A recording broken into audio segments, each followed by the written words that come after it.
선생님, 정말 밥만 바꿨는데 약을 끊어도 되는 겁니까?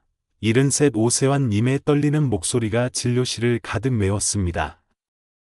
10년 넘게 고혈압과 당뇨약을 복용해 오던 그분이 불과 6개월 만에 혈당과 혈압이 모두 정상 범위로 돌아온 것이죠. 그 비밀은 놀랍게도 매일 드시는 밥에 있었습니다. 우리나라 성인 10명 중 7명이 심혈관 질환의 위험에 노출되어 있다는 사실 알고 계셨습니까? 더 충격적인 것은 그 원인의 상당 부분이 바로 우리가 매일 먹는 것에서 비롯된다는 점입니다. 2023년 기준 당뇨병 환자가 320만 명, 고혈압 환자는 1200만 명에 달합니다. 하지만 병원에서는 좀처럼 알려주지 않는 이 진실을 오늘 여러분께 소상히 말씀드리겠습니다. 지금도 매일 아침 5시에 병원 옥상 텃밭에서 하루를 시작하며 건강하게 지내고 있습니다. 아마 주변에서 어떻게 그리 정정하십니까? 하는 말을 들어보신 적 있으실 겁니다. 저는 그 답이 바로 밥에 있다고 확신합니다. 58년간 3만 명이 넘는 환자분들을 진료하며 깨달은 진실을 오늘 여러분과 나누려고 합니다. 이 영상은 끝까지 보셔야 전체 맥락을 정확히 이해하실 수 있으니 단 5분만 시간을 내어 함께해 주십시오. 참고로 미리 말씀드리자면 다소 어려운 의학 용어가 나오더라도 편안히 이해하실 수 있도록 쉽게 풀어드릴 테니 걱정하지 않으셔도 좋습니다. 그리고 이 정보가 도움이 되겠다 싶으시면 구독과 좋아요 부탁드립니다. 그날을 생생히 기억합니다. 2023년 9월 어느 화요일 오후였죠. 오세환 님께서 제 진료실 문을 열고 들어오실 때의 모습으로 얼굴은 푸석하고 다리를 힘겹게 끌며 걸어 들어오셨습니다.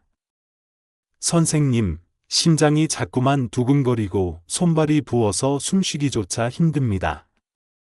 계단 한 층만 올라가도 헉헉거려요. 목소리에는 깊은 피로감이 묻어났습니다. 고혈압, 당뇨, 고지혈증 약을 10년 넘게 복용 중이셨는데 상태는 오히려 계속 악화되고 있었죠. 아침, 점심, 저녁으로 하루에 8알의 약을 드시고 계셨습니다. 약통을 보면 절망스럽습니다. 나이가 들수록 약은 늘어나는데 몸은 더 망가지는 것만 같아요. 검사 결과를 보는 저 역시 깜짝 놀랐습니다. 공복 혈당 153mg ETL, 당화혈색소 8.1%, LDL 콜레스테롤 162mg ETL, 혈압 162, 95mmHg. 모든 수치가 위험 범위를 한참 벗어나 있었습니다. 더 심각한 것은 마이크로알부민 수치가 높아 신장 기능까지 저하되기 시작했다는 점이었습니다. 오세환 님, 이대로 가시면 정말 위험합니다. 심근경색이나 뇌졸중 발병 위험이 일반인의 5배 이상입니다. 제 말을 듣는 오세환 님의 얼굴이 더욱 어두워졌습니다. 약은 점점 늘어나는데 몸은 망가지는 것 같다며 한숨을 쉬시는 모습에서 깊은 절망감이 느껴졌습니다. 혹시 여러분도 그런 순간이 있으셨나요? 건강검진 결과지를 받아들고 막막한 기분이 드셨던 적 말입니다. 괜찮습니다. 그런 감정은 자연스러운 현상이에요. 중요한 것은 포기하지 않는 것입니다. 오세환 님처럼 절망적인 상황에서도 희망은 분명 있거든요. 그날 저는 처음으로 오세환 님께 이런 말씀을 드렸습니다. 어르신, 약을 늘리기에 앞서 밥 짓는 법부터 바꿔보시죠. 오세환 님은 깜짝 놀라셨어요. 당연한 반응이었습니다. 밥이 병을 고친다니 누가 쉽게 믿을 수 있겠습니까? 하지만 저는 수천 명 환자의 회복 사례를 통해 확신이 있었습니다. 실제로 하버드 공중보건대학원에서 발표한 2019년 연구에 따르면 정제된 탄수화물 섭취가 제2형 당뇨병 발병 위험을 47%나 증가시킨다고 합니다. 반대로 올바른 방법으로 조리한 통곡물은 혈당 조절에 오히려 도움이 된다는 것도 확인되었죠. 사실 저 역시 이른 중반까지 백미밥을 먹다가 혈당이 계속 오르곤 했습니다. 의사라는 직업을 가졌음에도 정작 제 몸은 제대로 돌보지 못했던 거죠. 2018년 제 당화혈색소가 6.8%까지 올라갔을 때의 충격을 지금도 잊을 수 없습니다. 그때 깨달았습니다. 문제의 핵심이 바로 우리가 매일 먹는 밥에 있다는 것을요. 한국인은 하루 칼로리의 60% 이상을 탄수화물에서 얻습니다. 그 중에서도 쌀이 차지하는 비중은 압도적이죠. 2017년 대한당뇨병학회에서 발표한 연구에 따르면 백미를 주식으로 하는 아시아인의 당뇨병 발생률이 서구인보다 2.5배 높다고 나와 있습니다. 더 놀라운 것은 밥 짓는 방법만 바꿔도 혈당 지수, GI를 30% 이상 낮출 수 있다는 사실입니다. 오세환님께 처음 제안했던 건 아주 간단한 것이었습니다. 쌀을 불릴 때 물에 천연 식초 한 스푼만 넣어보세요. 그리고 이틀에 한 번은 귀리를 조금 섞어보시고요. 오세환님은 반신반의하는 표정이셨죠.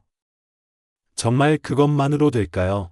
하지만 저는 확신을 가지고 말씀드렸습니다. 석 달만 꾸준히 해보세요. 분명 변화를 느끼실 겁니다. 그렇게 시작된 작은 변화가 6개월 후 기적 같은 결과를 만들어낸 것입니다. 이제부터 여러분께 과학적 근거를 바탕으로 한 구체적인 방법들을 알려드리겠습니다. 첫 번째 원칙, 식초 한 스푼의 기적입니다. 쌀을 불릴 때 물에 천연 식초 한 스푼을 넣으면 식후 혈당 지수를 35%까지 낮출 수 있습니다. 이는 2016년 영양학 저널 오브 눌리션에 실린 연구 결과로도 입증된 사실입니다. 연구진은 12주간 156명의 당뇨병 전단계 환자를 대상으로 실험을 진행했는데 식초를 첨가한 쌀밥을 섭취한 그룹에서 식후 혈당 상승이 현저히 낮아진 것을 확인했습니다. 70살 이정분 할머니의 사례를 들려드리죠. 당화혈색소가 7.9%로 위험 수준이었던 이정분 님이 이 방법만으로 6.4%까지 떨어뜨리셨습니다. 처음에는 식초 넣으면 밥에서 신맛 나지 않나요? 라며 반신반의하셨죠. 하지만 막상 해보니 신맛은 전혀 나지 않았고 오히려 밥맛이 더 깔끔해졌다고 하셨어요. 석 달 후 검사 결과를 보고는 눈물을 글썽이셨습니다. 선생님, 정말 믿기지 않아요. 밥에 식초 한 스푼 넣었을 뿐인데 이런 변화가 일어나다니요. 이 방법을 실천한 지 2년이 지난 지금도 당화혈색소 6.2% 수준을 꾸준히 유지하고 계십니다. 핵심은 합성 식초가 아닌 사과 식초나 현미 식초 같은 천연 발효 식초를 사용하는 것입니다.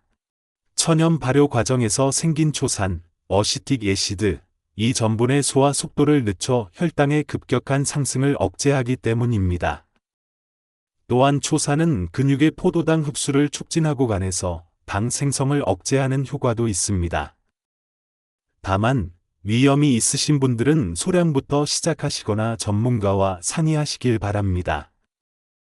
구체적인 방법은 쌀 2컵 기준으로 물 2.5컵에 사과 식초 1큰술을 넣고 30분 이상 불린 후 평소대로 밥을 지으시면 됩니다. 처음에는 식초 양을 2분의 1큰술 정도로 시작해서 천천히 늘려가는 것이 좋습니다. 두 번째 원칙은 귀리 섞기입니다.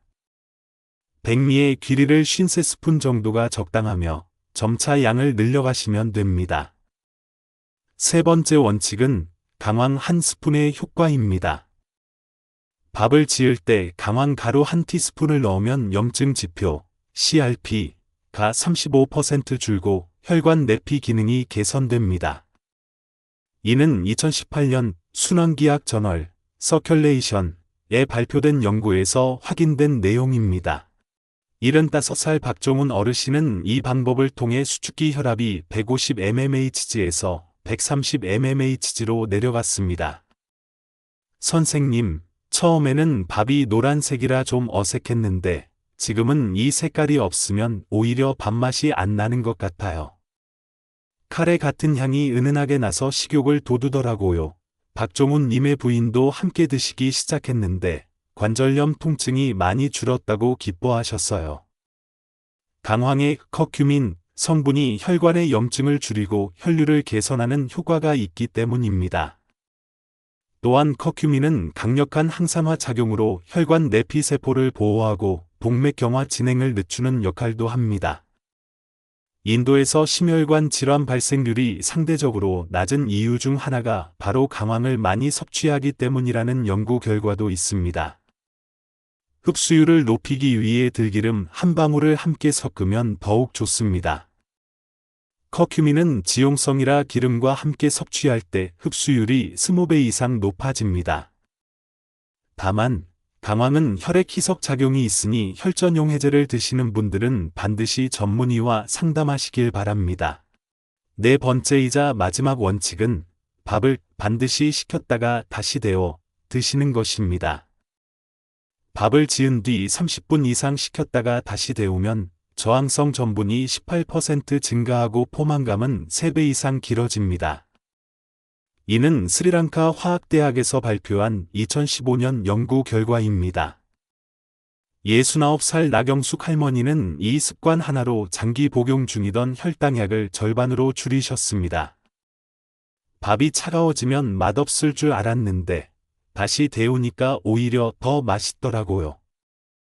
밥알이 더 쫄깃해지고 살아나는 것 같아요.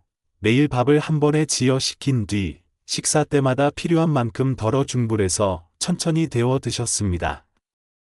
석 달 후 나경숙 님의 변화는 놀라웠습니다. 당화 혈색소가 7.3%에서 6.1%로 떨어졌고 체중은 5kg이나 감소했습니다. 배고픔을 덜 느끼게 됐어요. 전에는 밥 한 그릇 먹고 돌아서면 허기졌는데 이제는 4-5시간은 거뜬해요. 담당 내분비내과 의사도 깜짝 놀라며 혈당약 용량을 절반으로 줄여주셨다고 합니다. 저항성 전분의 원리는 밥을 식히는 과정에서 전분 분자가 재배열되면서 소화 효소가 분해하기 어려운 구조로 변하는 것입니다. 이렇게 변화된 저항성 전분은 소장에서 흡수되지 않고 대장까지 내려가 유익균의 먹이가 됩니다. 혈당을 천천히 올리고 장 건강까지 개선하는 그야말로 일석이조의 효과죠. 특히 주목할 점은 저항성 전분이 GLP-1 호르몬 분비를 촉진한다는 것입니다. GLP-1은 인슐린 분비를 자극하고 글루카곤 분비를 억제해 혈당 조절에 핵심적인 도움을 주는 호르몬으로 요즘 당뇨병 치료제로 각광받는 성분이기도 합니다.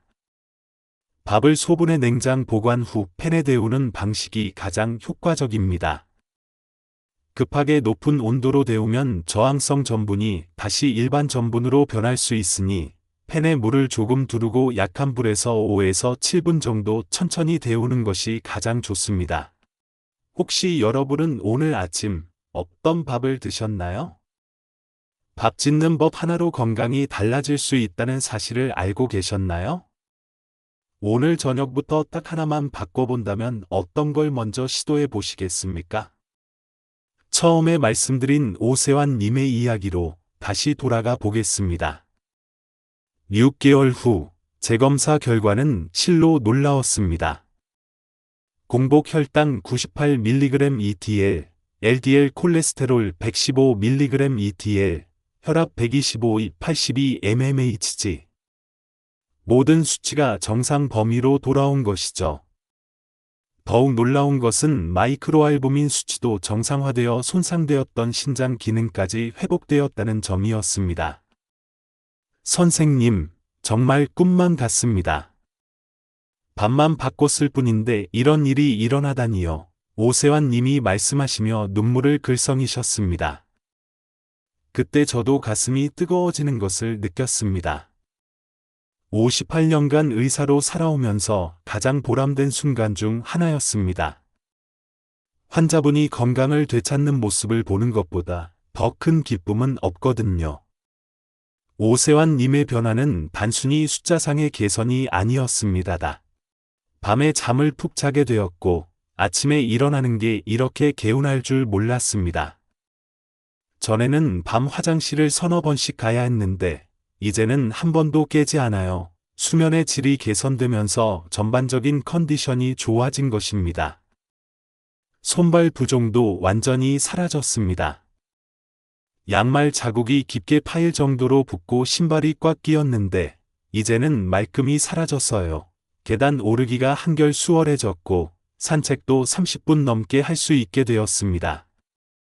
심혈관 기능이 개선되면서 나타난 명백한 변화들이었습니다. 더욱 놀라운 것은 오세환 님의 부인, 김술래 님의 변화였습니다. 남편을 위해 함께 밥 짓는 법을 바꾸셨는데 본인도 모르는 사이에 체중이 7kg이나 줄고 혈압이 정상으로 돌아왔던 겁니다. 우리 집 밥상이 이렇게 대단한 줄 몰랐어요. 남편 건강 챙기려고 시작한 일인데 제가 더 큰 혜택을 받은 것 같아요. 김술래님은 환하게 웃으시며 말씀하셨습니다. 김술래님은 처음에 큰 기대를 하지 않으셨다고 합니다. 70년 넘게 똑같은 방식으로 밥을 지어왔는데 이제 와서 바꾼다고 뭐가 달라질까 싶었죠. 하지만 석 달 후부터 체중이 서서히 줄기 시작했고 만성 변비도 깨끗이 사라졌습니다. 화장실 가는 것이 이렇게 편안할 줄 몰랐어요. 매일 아침 시원하게 해결되니까 하루 종일 기분이 상쾌해요. 저 역시 이 방법들을 꾸준히 실천하면서 놀라운 변화를 경험했습니다. 75세 시작했던 새로운 밥 짓기 습관이 7년이 지난 지금까지 저를 건강하게 지켜주고 있습니다. 아침 공복 혈당은 85에서 95mg DL 사이를 안정적으로 유지하고 있고 혈압도 122, 75mmHg 정도로 매우 좋습니다. 특히 변화를 크게 느낀 것은 집중력이었습니다. 오후 진료 때마다 느끼던 피로감이 현저히 줄었고 저녁 늦게까지 또렷한 정신을 유지할 수 있게 되었습니다. 82살인데 어떻게 그렇게 정정하세요? 라는 질문을 자주 받는데 저는 항상 밥을 바꿨습니다. 라고 답합니다. 하지만 여기서 아주 중요한 점을 말씀드리고 싶습니다. 이 방법들이 모든 분에게 똑같은 효과를 보장하는 것은 아닙니다. 개인의 체질과 건강 상태, 생활 습관에 따라 결과에는 차이가 있을 수 있습니다. 당뇨병의 유형, 진행 정도, 합병증 유무, 복용 중인 약물 등 여러 요인이 결과에 영향을 미치기 때문입니다. 그렇기 때문에 기존에 복용하시던 약을 갑자기 중단하시면 절대 안 됩니다. 반드시 담당 의사와 상의하면서 단계적으로 조절해야 합니다. 저는 환자분들께 항상 이렇게 말씀드립니다. 약은 의사와 상의해서 줄이시고 밥은 지금 당장 바꾸세요. 지난 10년간 제가 이 방법을 권했던 환자분들 중 약 70%에서 당화혈색소 평균 1.2% 감소, 수축기 혈압 평균 15mmHg 감소, LDL 콜레스테롤 평균 28mg, DL 감소라는 의미 있는 결과를 얻었습니다. 물론 나머지 30%는 큰 변화가 없었지만 상태가 악화되는 경우는 단 한 건도 없었습니다. 특히 인상 깊었던 사례는 72살 최영자 할머니입니다. 당뇨 합병증으로 발가락 절단 위기까지 있었는데 이 밥 짓기 방법과 함께 규칙적인 운동을 병행하여 1년 만에 족부 궤양이 완치되셨습니다. 최영자 님이 처음 오셨을 때는 정말 심각한 상태였습니다. 오른발 엄지발가락에 깊은 궤양이 있었고 감염 위험 때문에 정형외과에서는 절단을 권고했었죠. 발가락 하나 잘라내는 게 낫겠다고 하더군요. 하지만 최영자님은 포기하고 싶지 않다고 하셨습니다.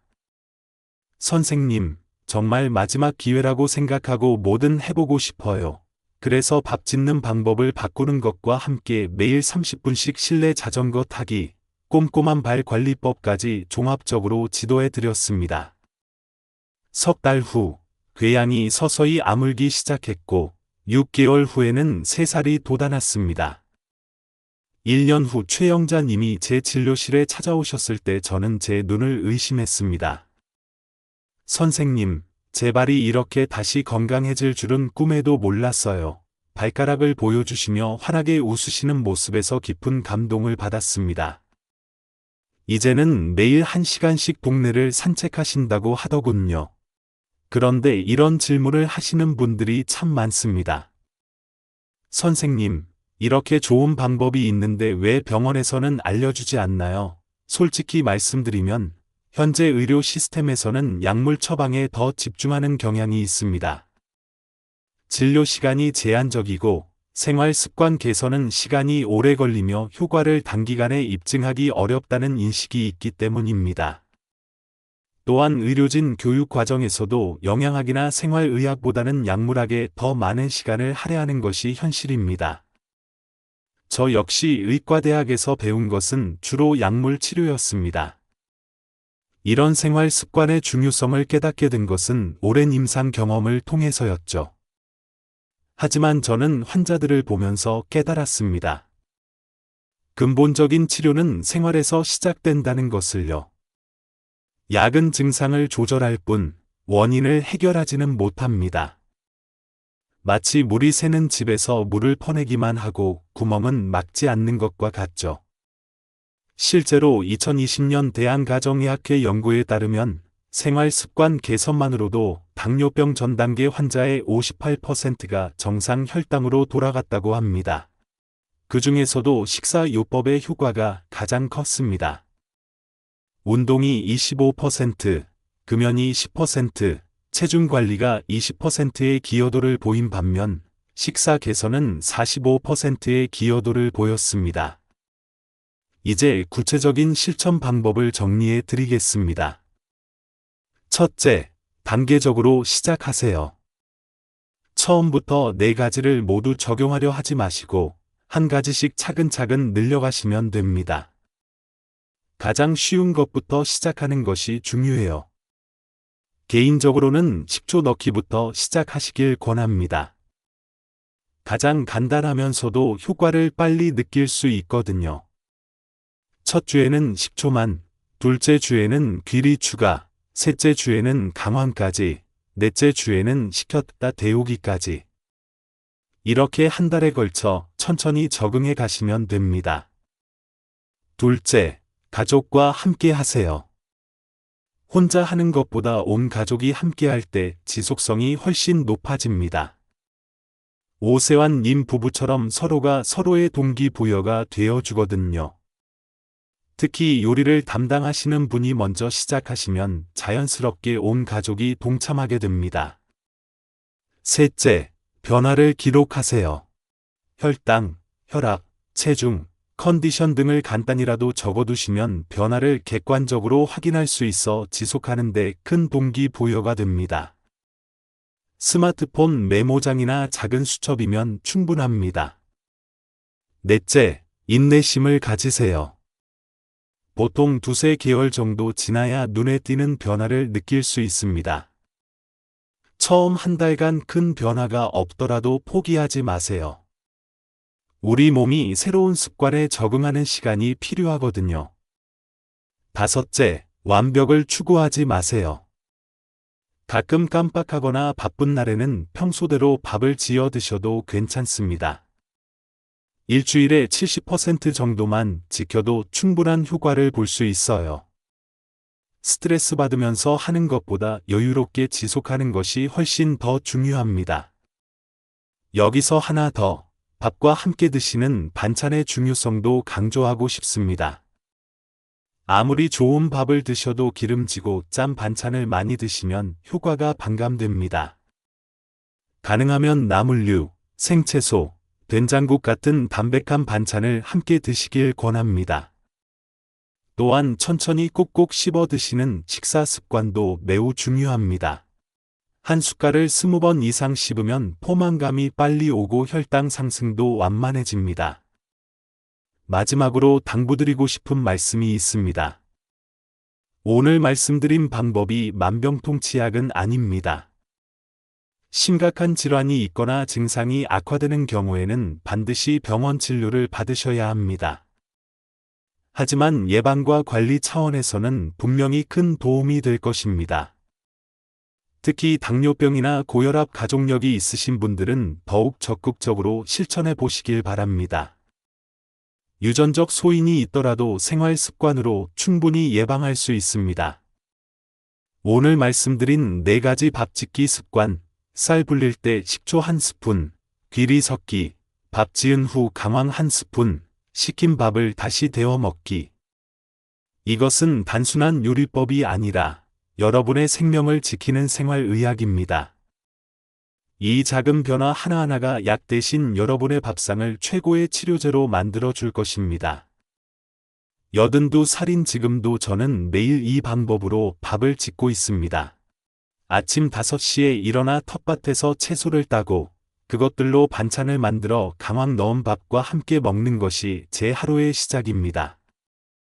이런 소소한 일상이 저를 건강하게 지켜주는 비결이라고 생각합니다. 혹시 부모님, 배우자, 형제자매, 친구 중 당뇨나 고혈압으로 걱정하는 분이 계신가요? 지금 바로 이 영상을 공유해 주세요. 당신의 작은 관심이 누군가의 건강을 지킬 수 있습니다. 지금 시작하면 내년 이맘때쯤 우리는 어떤 삶을 살고 있을까요? 건강한 몸으로 가족들과 더 많은 시간을 보내고 하고 싶었던 일들을 마음껏 할 수 있지 않을까요? 그 첫걸음이 바로 오늘 저녁 밥상에서 시작됩니다. 오늘의 이야기가 여러분의 건강 관리에 작은 등불이 되기를 바랍니다. 제 이야기를 듣고 어떤 생각이 드셨나요? 이 정보가 도움이 될 만한 주변 분들이 계시다면 이 영상을 널리 공유해 주십시오. 구독과 좋아요도 잊지 말아 주시고요. 행복한 하루 보내시길 바랍니다. 감사합니다.